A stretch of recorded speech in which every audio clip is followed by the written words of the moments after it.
మంచిగునేదాకా అంతా మన వాళ్ళే, చెడు దగ్గరికి వస్తుందంటేనే అందరూ కూడా అప్రమత్తం చేస్తుంటారు.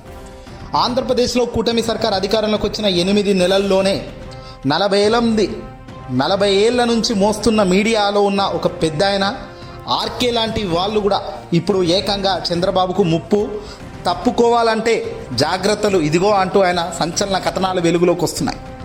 ఆంధ్రజ్యోతి ఎండి రాధాకృష్ణ ఇటీవల చేసిన కొన్ని కామెంట్స్, తాను తన కొత్త పలుకులో చెప్పిన కొన్ని అంశాలు చూస్తే మాత్రం తెలుగుదేశం పార్టీకి ఇప్పుడు మింగుడు పడడం లేదు.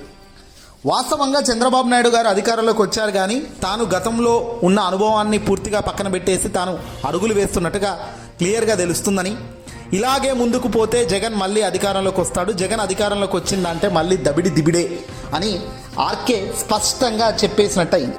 జగన్ను తక్కువగా అంచనా వేయాల్సిన అవసరం లేదని, మళ్ళీ అధికారంలోకి వచ్చే అవకాశం జగన్కి రాదు లేదు అని మీరు చెప్పడం కరెక్ట్ కాదని, ఆయనను పూర్తిగా రాకుండా తొక్కే ప్రయత్నాలు మీరు చేయాలి, కానీ అలా చేయకపోతే మాత్రం మళ్ళీ మీరు ఓడిపోతారు, జాగ్రత్త సుమా అన్నట్టుగా ఆర్కే సంచలన కొత్త పలుకులు ఇప్పుడు 2 తెలుగు రాష్ట్రాల్లో కూడా బాగా హీటును పెంచుతున్నాయి.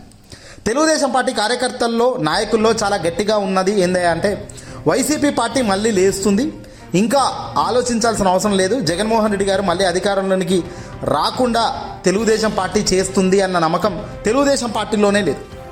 ఇప్పుడు తెలుగుదేశం పార్టీలోనే ఒక ఆరోపణ, ఒక భయం అంటే మళ్ళీ రాబోయే కాలంలో జగన్ అధికారంలోకి వస్తాడా, అధికారంలోకి వస్తే మాత్రం మామూలుగా ఉండదు, ఖచ్చితంగా వస్తాడు అనేటట్టుగానే వాళ్ళ భయం చెబుతుంది.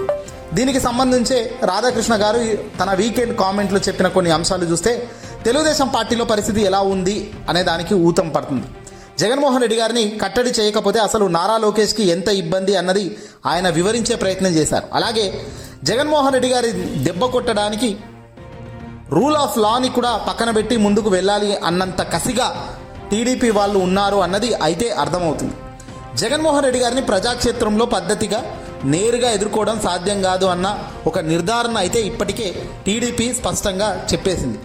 రాధాకృష్ణ గారు తన కామెంట్లో రాసిన కొన్ని వ్యాఖ్యలు చూస్తే 2029లో ఎన్నికల నాటికి తెలుగుదేశం పార్టీకి తన కుమారుడైన నారా లోకేష్కు ఇబ్బంది లేకుండా చూడాల్సిన అవసరం, బాధ్యత చంద్రబాబుకు ఉందని, భవిష్యత్తుకు భరోసా ఇవ్వాలి అంటే జగన్ రెడ్డిని రాజకీయంగా దెబ్బతీయడమే ఏకైక మార్గం అంటూ ఏబిఎన్ ఆంధ్రజ్యోతి రాధాకృష్ణ గారు రాసుకొచ్చారు. అంటే దీని అర్థం ఏంటి? తెలుగుదేశం పార్టీ భవిష్యత్తు కోసం, నారా లోకేష్ భవిష్యత్తు కోసం భరోసా ఉండాలి అంటే జగన్మోహన్ రెడ్డి గారిని రాజకీయంగా దెబ్బతీయడమే ఏకైక మార్గం. అంటే రాజకీయం ఇది ఓకే, కానీ జగన్ రెడ్డినే అష్టదిగ్బంధనం చేయగలిగితే 2029 ఎన్నికల గురించి ఆలోచించాల్సిన అవసరం కూడా ఉండదు. ఆ ఎన్నికల్లో తెలుగుదేశం పార్టీ గెలుపు నల్లేరు మీద నడకలా సాగుతుంది కదా. టీడీపీ పార్టీ నాయకత్వాన్ని లోకేష్కు బదలాయించడం, ఆ బదలాయించడానికి ఆటంకాలు ఎదురు కాకుండా ముందు జాగ్రత్త చర్యల్లో భాగంగా జగన్మోహన్ రెడ్డి గారు ఉన్నప్పటికీ జగన్ ఉన్నంత వరకు టీడీపీ ఇబ్బందే, లోకేష్కు నాయకత్వం కష్టమే అనేది క్లియర్గా తెలుస్తుంది. జగన్మోహన్ రెడ్డి గారి అవతాల పక్షంలో ఉంటే అవి ఇండైరెక్ట్గా రాధాకృష్ణ గారు రాస్తూ ఉన్నారు. కాబట్టి ఎట్టి పరిస్థితుల్లోనూ జగన్మోహన్ రెడ్డి గారిని రాజకీయంగా దెబ్బతీయడమే ఏకైక మార్గం. ఎవరి కోసం అంటే నారా లోకేష్ గారి కోసం కావచ్చు, ఇక తెలుగుదేశం పార్టీ కోసం కావచ్చు, భవిష్యత్తు వాళ్ళు ఉండాలి అంటే జగన్ రెడ్డిని కట్టడి చేయాల్సిందే అని చెప్తున్నారు. జగన్ ఉంటే కష్టం అన్నది ఇంకో లైన్. జగన్ రెడ్డి ఇప్పటికే తాను ఏంటో రుజువు చేసుకున్నారు కాబట్టి, అతడికి కొన్ని వర్గాల బలంగా ఉన్నారు కాబట్టి, ఇప్పటికి కూడా ఆ బలంగా ఉన్న వర్గాల నుంచి రాజకీయ బలం కూడా ఇస్తున్నారు కాబట్టి అర్థం. అయితే కాపు సామాజిక వర్గానికి సంబంధించిన పవన్ కళ్యాణ్ వర్గం పూర్తిగా అండగా ఉంది, మిగిలిన వర్గాలు చెరువు కావడానికి కూడా ప్రయత్నాలు మొదలుపెట్టారు. మరి లోకేష్ పరిస్థితి ఏంటి? మరి చెట్టు కింద మరో మొక్కలా బతికి మర్రి చెట్టు కింద మరో మొక్క బతికి బట్ట కట్టదు అన్నట్టుగా అతడి పరిస్థితి ఉంది. చంద్రబాబు నీడలో అయినా ఉన్నారు, చంద్రబాబు క్రియాశీలకంగా ఉన్నవారుగా నారా లోకేష్ను ఎదగనీయకుండా చేయడం కన్నా కనీసం నారా లోకేష్ను ఒక రాజకీయ నాయకుడిగా ఎదిగేందుకు స్కోప్ ఇవ్వాలి, మీరు పక్కకన్నా తప్పుకొని ఆయననన్నా పైకి లేపాలి అనేటట్టుగా రాధాకృష్ణ గారు చెప్పుకొస్తున్నారు.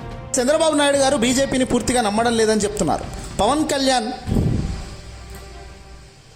పవన్ కళ్యాణ్ను ప్రోత్సహించడం ద్వారా తెలుగుదేశం పార్టీకి ప్రత్యామ్నాయంగా ఎదగాలని బీజేపీ అగ్రనాయకత్వం మొదటి నుంచి తలపిస్తుంది. అంటే ఎటు తిరిగి తెలుగుదేశం పార్టీకి ఎదురు పెట్టి ఆ ప్లేస్లోకి రావాలని పవన్ కళ్యాణ్ సహాయంతో ఆయన బీజేపీ చూస్తుందనేది ఆయన చెప్తున్నారు. బీజేపీ చెప్తున్న ఉద్దేశం ఏంటంటే పవన్ కళ్యాణ్ ఉద్దేశించి ఏపీ రాజకీయాల్లో క్రియాశీలకంగా ముందుకు వెళ్ళాలని. జగన్ రెడ్డి బలహీన పడితే ఆ స్థానాన్ని కాంగ్రెస్ పార్టీ ఆక్రమించే అవకాశం ఉంది. ఎన్నికలు జరిగి 7 నెలలైనా తెలుగుదేశం పార్టీ మద్దతుతో కేంద్రంలో నరేంద్ర మోదీ 3వ విజయం సాధించగలిగారు, అధికారంలోకి రాగలిగారు. జగన్ రెడ్డి కేసుల్లో కదలికలు మాత్రం ఇంకా లేదు. ఇది కీలకమైన పాయింట్. ఆంధ్రప్రదేశ్కు సంబంధించిన మాజీ ముఖ్యమంత్రి జగన్మోహన్ రెడ్డి గారి కేసుల్లో కీలక మలుపు రాలవట్లేదు. అయితే ఆ ప్లేస్లో కాంగ్రెస్ పార్టీ వస్తుంది. ఇప్పుడు తెలుగుదేశం పార్టీ మద్దతు కేంద్రంలో ఉన్నప్పటికీ జగన్మోహన్ రెడ్డి గారి కేసులను మాత్రం మోదీ ప్రభుత్వం కదిలించడం లేదంటున్నారు. నిజమే, ఈ రెండు ఇంటర్లింక్ ఉన్నాయి. ఏంటంటే జగన్మోహన్ రెడ్డి గారి వీక్ అయితే ఇక్కడ బీజేపీకి వచ్చే లాభం అంటూ ఏమీ లేదు.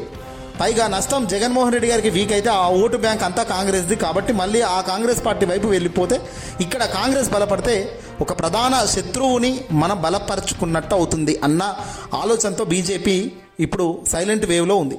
బీజేపీ అలా చేయడం కూడా మంచి పరాయమే. మంచి అవకాశం ఇవ్వకుండా వాళ్ళు కూడా అదే చెప్తున్నారు. వాళ్ళు జగన్మోహన్ రెడ్డి గారిని జోలికి బీజేపీ వెళ్ళడం లేదు. ఇక్కడ కాంగ్రెస్ పార్టీ వచ్చే అవకాశం ఉంటుంది. కాబట్టి జగన్మోహన్ రెడ్డి గారు లేకపోతే కాంగ్రెస్ రాకూడదు. ఇటు జగన్మోహన్ రెడ్డి గారిని కాదు కానీ కాంగ్రెస్ లేపే ప్రయత్నం చేయట్లేదు.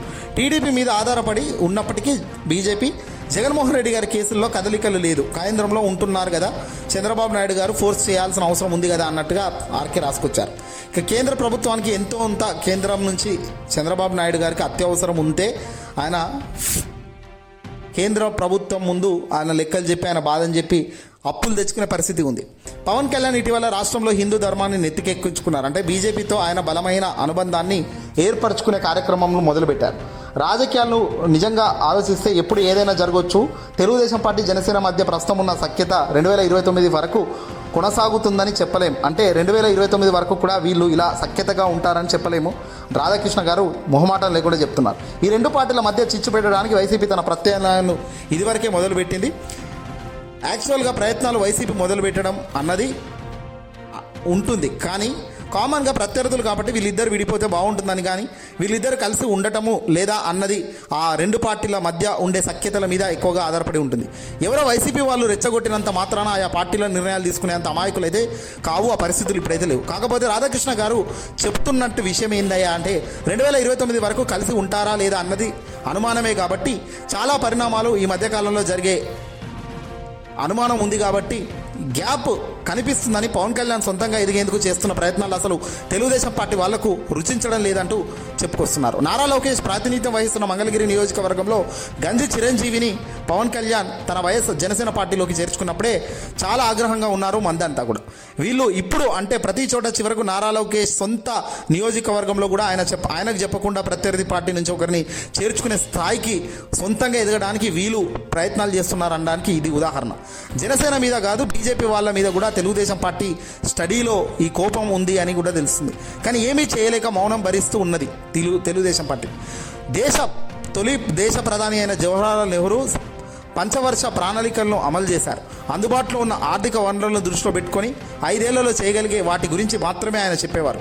ఫలితంగా ఆయన మరణించే వరకు ప్రధానిగా ఉన్నారు. ఇది వరకు చెప్పారంటే చంద్రబాబు నాయుడు ఇప్పుడు ఏం చేస్తున్నాను అని చెప్పకుండా 2027 విజన్, మరో 20 ఏళ్ల తర్వాత అలా ఉంటుంది, 30 ఏళ్ల తర్వాత ఇలా ఉంటుందని మాట్లాడుతున్నారు. ఇది ప్రజలకు ఎక్కడం లేదు. రాధాకృష్ణ గారు కూడా అదే చెప్తున్నారు. చంద్రబాబు గారు తప్పు చేస్తున్నారు. ఇప్పుడు ఏం చేస్తున్నారు, ఏదైనా ఏం చేస్తారు చెప్పకుండా విజన్లు 2050, 2047 అంటే ఇవి వికటిస్తాయి ఇండైరెక్ట్గా రాధాకృష్ణ గారు చెప్తున్నారు. 2014, 2019 మధ్యకాలంలో ఇలా చంద్రబాబు చెప్పే మళ్ళీ పోలవరం రాజధాని అమరావతి జపం చేసి పూర్తిగా ఆయన ఓటమి చెందారు. ఇప్పుడు అపోహలు ఇతర ప్రాంతాల్లో ప్రజలు ఏర్పడడానికి కారణమవుతున్నాయి. ఇవన్నీ కూడా అమరావతిపై గతంలో విషం చిమ్మిన శక్తులే మళ్ళీ విషం చిమ్మడానికి సిద్ధమవుతున్నాయి. అంటే అమరావతి పోలవరం జపం చేశారు, కానీ ఎక్కువ ఫోకస్ అప్పుడు కూడా అమరావతి మీదే చేశారు. ఇప్పుడు మళ్ళీ అంతకు మించి ఫోకస్ చేస్తూ అప్పులన్నీ తెచ్చి కూడా అమరావతి మీదనే ఎలాగైనా సరే పూర్తి చేయాలన్న సంకల్పం కనబడుతుంది. ఎన్నికల నాటికి గెలుస్తామో ఓడతామో తర్వాత విషయం, కానీ అమరావతి వరకు అంతా రెడీ చేసుకోవాలన్నట్లుగా ఇంకోటి ప్రాంతానికి తెస్తున్నారు ఈ డబ్బంతా కూడా. ఇక ప్రయోజనాలు అవసరాలు పట్టించుకోకుండా అంతా అమరావతి మీదే ఫోకస్ చేయకుండా రాయలసీమలో ఉన్న కొన్ని ఇన్స్టిట్యూట్లను కూడా సంస్థలను కూడా తీసుకొచ్చి మళ్ళీ అమరావతిలో పెడుతున్నప్పుడు సహజంగానే పక్క ప్రాంతాల వాళ్ళకి కోపం వస్తుంది కదా. ఈ రాష్ట్రంలో ప్రాంతీయ అసమానతలకి ప్రాంతీయ భేదానికి తావుదీస్తున్నట్టు అవుతుంది కదా. రాష్ట్ర ప్రభుత్వ వైఖరి అది కూడా గమనించాల్సిన అవసరం ఉంది. ముఖ్యమంత్రి శేషి కూడా బలహీనంగా ఉందని రాధాకృష్ణ గారు చెప్పారు. తెలుగుదేశం పార్టీ శాసనసభ్యుల వ్యవహారంలో కూడా చాలా దారుణంగా ఉంటున్నారు. ఆంధ్రప్రదేశ్లో క్షేత్రస్థాయిలో పలువురు ఎమ్మెల్యేలపై వ్యతిరేకత బలపడుతుంది అని, జనసేన బీజేపీ బలంతో నిమిత్తం లేకుండా తెలుగుదేశం పార్టీ సొంతంగానే కావాల్సినంత మెజార్టీ ఉంది. ఈ పరిస్థితుల్లో కూడా సొంత పార్టీ వారిని కట్టడి చేయలేకపోతే అది చేతగాని తనమే అవుతుందని, కడప జిల్లాలో విమానాశ్రయానికి సంబంధించిన పనులు తమకే ఇవ్వాలి అంటూ స్థానిక ఎమ్మెల్యే అండతో ఎయిర్పోర్ట్ మేనేజర్ కిడ్నాప్ చేయడాన్ని ఎలా చూడాలి అంటూ ఎయిర్పోర్ట్ మేనేజర్ని కిడ్నాప్ చేశారంటే ఎక్కడి దాకా పోయిందో ఆలోచించాలి అని రాధాకృష్ణ గారే స్వయంగా చెప్తున్నారు. హద్దులు మీరుతున్న శాసనసభ్యులను కట్టడి చేయడానికి పాలకపక్షంలో ప్రజల వ్యతిరేకత ఏర్పడకుండా ఉంటుందా అంటే ఖచ్చితంగా ఇవన్నీ కట్టడి చేయలేకపోతే ఇబ్బందులు వస్తాయని ఆయన చెప్తున్నారు. తెలుగుదేశం పార్టీ శాసనసభ్యులు ఇక్కడ జరుగుతున్న అరాచకాలను చూసి మిత్రపక్షాలు కూడా భయపడే స్థాయిలో ఉన్నాయి. వీరితో కలిసి ఉంటే మాకు కూడా ఆ బురద అంటుకుంటుంది అని, ఆ మరకలు తమకు అంటుతాయన్న భయంతో పవన్ కళ్యాణ్ లాంటి వారు కూడా కూటమి నుంచి వైదొలిగైనా ఆశ్చర్యపోవాల్సిన అవసరం లేదని రాధాకృష్ణ గారే స్వయంగా చెప్తున్నారు. తెలుగుదేశం పార్టీ శాసన సభ్యులు అవినీతికి పాల్పడుతున్నారో దీన్ని బట్టి అర్థం చేసుకోవచ్చు. పవన్ కళ్యాణ్ జగన్మోహన్ రెడ్డి గారు అధికారంలో ఉన్నప్పుడు పదే రూల్ ఆఫ్ లా గురించి మీడియా సంస్థలు మాట్లాడాయి. కానీ ఇప్పుడు ఆ రూల్ ఆఫ్ లాని ఎక్కడ కూడా లెక్క చేయాల్సిన అవసరం లేదు అన్నట్టుగా రాధాకృష్ణ గారి వ్యాఖ్యలు ఉండటం అన్నది కొద్దిగా గమనించాల్సిన పెద్ద అంశం. తెలుగుదేశం పార్టీ భవిష్యత్తుకు డోకా లేదు. జగన్మోహన్ రెడ్డి గారు మళ్ళీ అధికారంలోకి రాబోరు అన్న భరోసా పార్టీ కార్యకర్తలకు ప్రజలకు ఇవ్వనంత వరకు తెలుగుదేశం పార్టీ భవిష్యత్తుకు డోకా లేదు. జగన్మోహన్ రెడ్డి గారు మళ్ళీ అధికారంలోకి రాబోరు అన్న నమ్మకం భరోసా కార్యకర్తలకు ప్రజలకు ఇవ్వనంత వరకు తెలుగుదేశం పార్టీలో ఆ లుసుగులు గుసుగులు ఇంకా ఉంటాయి. అంటే ఇప్పటికి కూడా జగన్మోహన్ రెడ్డి గారు మళ్ళీ వస్తారు అన్న భయం తెలుగుదేశం పార్టీ శ్రేణుల్లో ఉంది అని ఇండైరెక్ట్గా రాధాకృష్ణ గారే చెప్తున్నారు. రాజకీయ ప్రత్యర్థులను కట్టడి చేయడానికి ఏం చేయాలో చేయాలి. అయితే అతడే చేసి చూపించారంటే జగన్మోహన్ రెడ్డి గారు చేసి చూపించారంట. కూటమి ప్రభుత్వం ఇప్పుడు ఆ దిశగా కొత్తగా మేధోమదనం చేయాల్సిన అవసరం లేదు కాబట్టి ఎమ్మెల్యేలను ఇతరులను వెంటనే అదుపులో పెట్టాలి. జగన్మోహన్ రెడ్డి గారు అధికారంలో ఉన్నాడు. తెలుగుదేశం పార్టీ వాళ్ళను అరెస్టు చేసి న్యాయస్థానాల ముందు ప్రవేశపెట్టిన తర్వాత మాత్రమే వారిపై ఏమి కేసు పెట్టాలో అనేది తెలిసేది. ఇప్పుడు అలా కాకుండా అరెస్టులకు ముందుగానే చెప్పేస్తున్నారంట ఏ కేసుకు సంబంధించి అని. ఇప్పుడు అలా కాకుండా అరెస్టుల విషయం మర్చిపోయి ఎఫ్ఐఆర్లోని వివరాలను పోలీసులు ముందుగానే చెప్పేస్తున్నారు. దీంతో ఆయా కేసులు మోపబడిన వారి న్యాయస్థానాల నుంచి ఉపశమనం పొందుతున్నారు. తెలుగుదేశం పార్టీ క్యాడర్ అసంతృప్తి తగలడానికి ప్రధాన కారణం ఇదే. జగన్మోహన్ రెడ్డి గారు తెలుగుదేశం పార్టీ వాళ్ళకి సంబంధించి ఏ కేసుల్లో ఎక్కడ పెట్టారో కూడా చెప్పకుండా ముందు అరెస్ట్ చేసేవాళ్ళు. దాంతో వాళ్లకు బెయిల్ కూడా వచ్చేవి కాదు. ఇప్పుడు మాత్రం పోలీసులు ఎఫ్ఐఆర్ నమోదు చేసే ముందే ఆ వివరాలు చెప్పడంతో వైసీపీ వాళ్ళు కోర్టులకు వెళ్ళి ముందే బెయిల్ తెచ్చుకుంటున్నారని రాధాకృష్ణ గారు చెప్తున్నారు. ఇందులో తప్పు పట్టడానికి ఏముంది? వైఎస్ఆర్ కాంగ్రెస్ పార్టీని రాజకీయంగా అణిచివేయాలని, లేకుండా చేయాలని, అప్పుడు మనకు భవిష్యత్తు ఉంటుందన్న ఆలోచన కాకపోతే ఇదంతా చట్ట ప్రకారమే. అంటే కోర్టులకు వెళ్ళకూడదు, కోర్టులకు బెయిల్ ఇచ్చే అవకాశం కూడా చేయకూడదు, పోలీసుల ముందు అరెస్ట్ చేసి లోపల వేసేయాలి అని మాట్లాడుతున్నారు. జగన్మోహన్ రెడ్డి గారు ఇలా చేశారని అంటున్నారు.